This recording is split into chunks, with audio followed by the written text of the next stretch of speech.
Hello दोस्तों, नमस्कार। आज मैं निकला दिल्ली रोड पे, सोचा कुछ ऑटो वाले भाइयों से उनका दर्द पूछूं। तो दोस्तों, आज मैं एक ऑटो वाले अपने भाई से मुलाकात करने के लिए और उनकी दर्द क्या है, उनकी क्या परेशानी है, उनकी क्या कमाई है और उनके कैसे ज़िंदगी के हालात हैं, उसी को मद्देनज़र रखते हुए आज मैं खुद ही ऑटो में बैठ के सोचा थोड़ा चला के भी देखूं उसे।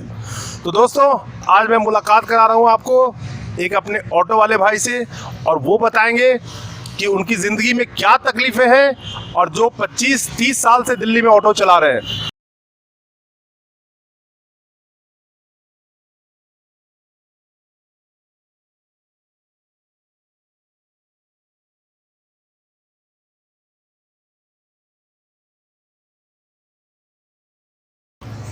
दोस्तों, हमारे साथ हैं मुल्क राज जी।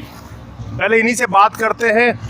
मुल्क राज जी, कितने सालों से आप दिल्ली में ऑटो चला रहे हैं? 30-35 साल से गाड़ी चला रहे हैं जी हम। और दिल्ली के अंदर जो पहले काम था वो अब काम नहीं रह गया है, क्योंकि ओला उबेर आने से हम लोगों को बहुत ज़्यादा फर्क पड़ा है। अच्छा जी, तो ओला उबर के आने से बहुत ज़्यादा फर्क पड़ा।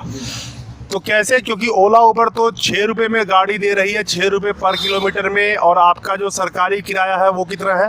पहले 8 रुपये किलोमीटर था, और 8 रुपये किलोमीटर में सवारी नहीं बैठती थी, क्योंकि उनको एसी गाड़ियाँ मिलती हैं, इसलिए वो ओला उबेर मंगाते हैं। तो आपको पता है मुल्क राज जी, अभी सरकार ने कुछ एक दिन पहले ऑटो का किराया 10 रुपये किया। तो पहले 8 रुपये था, तब नहीं बैठती थी, तो अब 10 रुपये में क्या सवारी बैठेगी? 10 रुपये में सवारी इसमें जल्दी नहीं बैठेगी जी। हमें तो खड़ा रहना पड़ता है रोड के ऊपर, 2-2 घंटे, 1.5 घंटा खड़े रहते हैं साइडों में। उसके बाद पुलिस आके तंग करती है कि गाड़ी आगे बढ़ाइए। दोस्तों, जैसा कि आप सुन पा रहे हैं, सरकार ने जैसे कि पीछे 10 रुपये पर किलोमीटर ऑटो का किराया बताया, तो उस किराए का क्या फ़ायदा जो सिर्फ सरकारी कागजों में वो किराया है, और इनको यानी कि ओला उबर सिर्फ 6 रुपये पर किलोमीटर में गाड़ियां चला रही हैं, तो क्या 10 रुपये में ऑटो वालों को सवारी मिलेगी? ये बहुत सोचने वाली बात है। चलिए पहले मुल्क राज जी से ही पूछते हैं। मुल्क राज जी, ओला उबर जब नहीं आई थी तब का क्या हाल था? क्योंकि आप कितने साल से गाड़ी चलाते हैं, बताइए पहले। 35 साल से हम जी गाड़ी चला रहे हैं। 35 साल से ये गाड़ी चला रहे हैं, तो इनके अनुभव के बारे में ज़रा पूछते हैं कि आज क्या बदलाव है और पहले क्या हाल था। पहले क्या था जी, इतना गाड़ियों पे खर्चा भी नहीं था। उसके अलावा जो हमारी गाड़ियाँ थी चलती थी, क्योंकि ओला उबेर नहीं थी और सवारी मिल जाती थी। अब जो है इन्होंने बहुत ही वो बुरा किया हमारे साथ, हमारा काम जो है बहुत कम हो गया है। तो एक बात बताइए कि 10 रुपये किराया कर दे या 12 रुपये ये कागजों में किराया कर दे सरकार, उससे क्या कोई फ़र्क पड़ेगा? या ऐसा नियम हो कि ऑटो वाले 10 रुपये में चलेंगे और कैब वाले का जो सरकारी किराया है, सरकारी फाइलों में 16 रुपये पर किलोमीटर है एसी कार का, और नॉन एसी का 14 रुपये पर किलोमीटर है। जब तक वो किराया लागू सबके लिए नहीं होगा, तब तक क्या ऑटो वाले का कोई फ़र्क पड़ेगा किराया बढ़ने से? नहीं जी, हम लोगों को इससे कोई फ़र्क नहीं पड़ेगा। या तो हमारा भी किराया उतने रुपये किलोमीटर हो, क्योंकि उसके अलावा हमारे पे कोई वो नहीं है। और रोटी पानी इस टाइम और भी मुश्किल है, क्योंकि हमारे यहाँ दिल्ली के अंदर जो GPS चलवा दिया गवर्नमेंट ने, और सिलेंडर का जो 5 साल का होता था वो 3 साल का कर दिया। उसके अलावा इतना खर्चा बढ़ गया है, रोड टैक्स है, ये है वो है, हम तो परेशान हो जाते हैं। अच्छा मुल्क राज जी, एक बार बताइए, जब ओला उबर नहीं थी तो आप क्या जो कमाई था, इनकम था, वो दिन भर में आप कितना कमा लेते थे 8 घंटे 10 घंटे गाड़ी चला के? 8-10 घंटे में 1000 रुपये का लिमिट होता है जी, इससे ज़्यादा नहीं था। 1000 रुपये कमा लेते थे, और आज कितना कमा पाते हैं? और जो खाली घूमते हैं, गैस फूकते हैं, खाली घूमने से हमारी गैस ही जलती है। उसके अलावा हम 2-2 घंटे बैठे रहते हैं, और हमें जो है इस किराए के ऊपर कोई फायदा नहीं है। तो सरकार जब तक किराया, सरकारी किराया सबके लिए बिल्कुल सख्त कानून के साथ लागू नहीं करेगी कि 16 रुपये से कम में एसी कैब नहीं चलेगी या 10 रुपये से कम में ऑटो नहीं चलेगी, तभी तो आपको सवारी मिलेगी ना। अगर सवारी को 6 रुपये किलोमीटर में ओला उबर गाड़ी देगी, तो ऑटो वाले का किराया 10 रुपये से तो कोई फ़ायदा ही नहीं है। तो सरकार से आप क्या कहेंगे? ऐसा है जी, जब तक ये गवर्नमेंट हमारा जो किराया है, जैसे 10 रुपये किलोमीटर है, वो हमें मिले, और जो कैब का किराया है, यदि वो 16 है या 14 है, उनको मिलना चाहिए। कोई हमें वो नहीं है। जब तक हमारे ये रेट सही नहीं होंगे। और ये सिलेंडर की जो है हमारे 3 साल की कर दी है इन्होंने, पहले 5 साल की फिटनेस थी सिलेंडर की। इसमें भी हमें परेशानी हो रही है, हमारे एक 2 दिन खराब होते हैं। ऐसा है जी, जब तक हमारे लोगों के ये सरकार कुछ नहीं करेगी, और हमें तो परेशानी हो रही है क्योंकि हमें तो इस टाइम मरने तक की नौबत आ रही है, क्योंकि जब तक किराया ये तो कागजों के अंदर गवर्नमेंट दिखा रही है, हमें इसमें कोई फायदा नहीं है। दोस्तों, जैसा कि आप सुन रहे हैं कि मुल्क राज जी 25 सालों से 30 सालों से ऑटो चला रहे हैं और उम्र के इस जगह पहुंच चुके हैं जहां वो अब क्या करेंगे, जहां पे सरकारी कागजों में किराया 10 रुपये पर किलोमीटर ऑटो का बताया जा रहा है, किया गया है। वहीं अगर एसी कैब 6 रुपये में लोगों को मिलेगा तो ऑटो में कौन बैठेगा और कौन 10 रुपये इनको किराया देगा।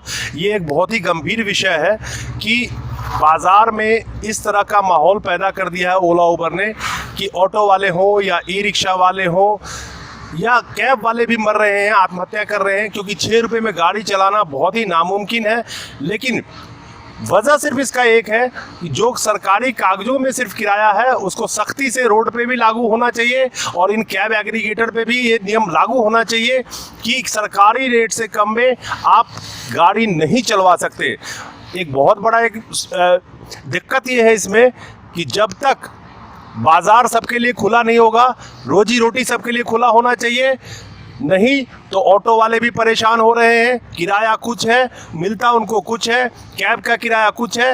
ये ओला उबर ज़बरदस्ती 6 रुपये में गाड़ी चलवा रही है, लेकिन सरकार चुप है, बिल्कुल चुप है और कोई भी नियम कानून ओला उबर के ऊपर लागू नहीं हो रहा है आज की डेट में। ये बहुत ही चिंता का विषय है, चाहे ऑटो वाले हो, कैब वाले हो, ई रिक्शा वाले हो, काली पीली वाले हो, सब बहुत ही परेशान है इन चीज़ों से। और सिर्फ इसका एक हल है कि जो किराया सरकार ने फिक्स किया है वो किराया आखिर रोड पे लागू क्यों नहीं हो रहा है। और फिर ये ओला उबर जिस रेट पे एसी कैब चलाना बिल्कुल नामुमकिन है, उस रेट पे वो आज की रेट में गाड़ी चलवा रही है, क्योंकि बाजार पे उनका कब्जा है। ड्राइवर्स आत्महत्या कर रहे हैं, बच्चों के फीस नहीं जा रहे हैं, उनके घर के हालात खराब है, 20-20 घंटे गाड़ी चला रहे हैं, जो बहुत ही चिंता का विषय है। क्योंकि ड्राइविंग एक खतरनाक काम है, सवारी को लेके चलते हैं वो, लेकिन मजबूरी में ना वो आराम कर पा रहे हैं, ना परिवार को टाइम दे पा रहे हैं। चलिए मुल्क राज्य से जानते हैं कि आखिर वो सरकार से क्या कहना चाहते हैं। सरकार से हम ये कहना चाहते हैं कि हमें जो है किराया जो है सख्ती से दिल्ली के अंदर लागू होना चाहिए, क्योंकि हम लोगों को बहुत ही परेशानी है, रोटी तक के मुश्किल हो रही हैं। और ओला उबेर वाले अपनी जो किस्तें तक हैं वो नहीं दे पा रहे हैं। मेरा बेटा खुद उबेर का गाड़ी चलाता है, 7 किस्त टूट चुकी है, बैंक वाले तंग कर रहे हैं, जब पैसे ही नहीं आएगा तो कहाँ से भरेगा, भूखा मर रहा है। सरकार से मैं ये निवेदन करना चाहता हूँ कि जो ये सरकार कर रही है हमारे लिए, ये हमारे लिए मुमकिन नहीं है, क्योंकि हम लोग खाना नहीं खा सकते, बच्चों को पढ़ा नहीं सकते। मेरे लड़के का जो बच्चे हैं 12वीं में पढ़ रहे हैं, लेकिन किस्त नहीं जाती गाड़ी की, उसके अलावा बच्चों की फीसें देनी बड़ी मुश्किल हो जाती हैं। हम तो खुद इस लाइन से तंग आ चुके हैं कि इससे अच्छा मर जाए वो बढ़िया है। तो देख सकते हैं एक शख्स जो 30-35 साल से ऑटो चला रहे हैं, उनके क्या सोच है, क्या हालात हैं। इसका जिम्मेवार कौन है आज की डेट में? कैब एग्रीगेटर कंपनी कोई भी आए, कोई भी काम करे, लेकिन नियम और शर्तों का उल्लंघन और जो कानून की धज्जियां उड़ाई जा रही है सरेआम रोडों पे, और चालक इस तरह से परेशान हो रहे हैं कि अपने परिवार का खर्चा नहीं चला पा रहे हैं, गाड़ी की EMI नहीं दे पा रहे हैं, और बहुत सारे चालक जो गलत कदम भी उठाने पे कई बार मजबूर हो गए हैं, आत्महत्या भी कर रहे हैं। सरकार को इसकी तरफ बहुत गंभीरता से देखना पड़ेगा कि आखिर वजह क्या है, और वजह जो है वो बिल्कुल सामने है सरकार के। देखिए, जैसा मुल्क राज जी ने बताया कि इनका जो बेटा है वो भी ओला उबर में गाड़ी चला रहा है, और वो भी 7 किस्तें उसकी टूटी पड़ी है दिन रात मेहनत करने के बाद। यहाँ पे सरकार को बिल्कुल ही सोचना पड़ेगा। जो ये ओला उबेर कहती है कि हम रोज़गार बांट रहे हैं, वो किस तरह का रोज़गार है? वो रोज़गार बांट रही है कि देश में बेरोज़गारी बढ़ा रही है और ड्राइवरों के बीच ये रोष बढ़ता जा रहा है। मुल्क राज जी, बहुत बहुत धन्यवाद आपका और बहुत बहुत शुक्रिया।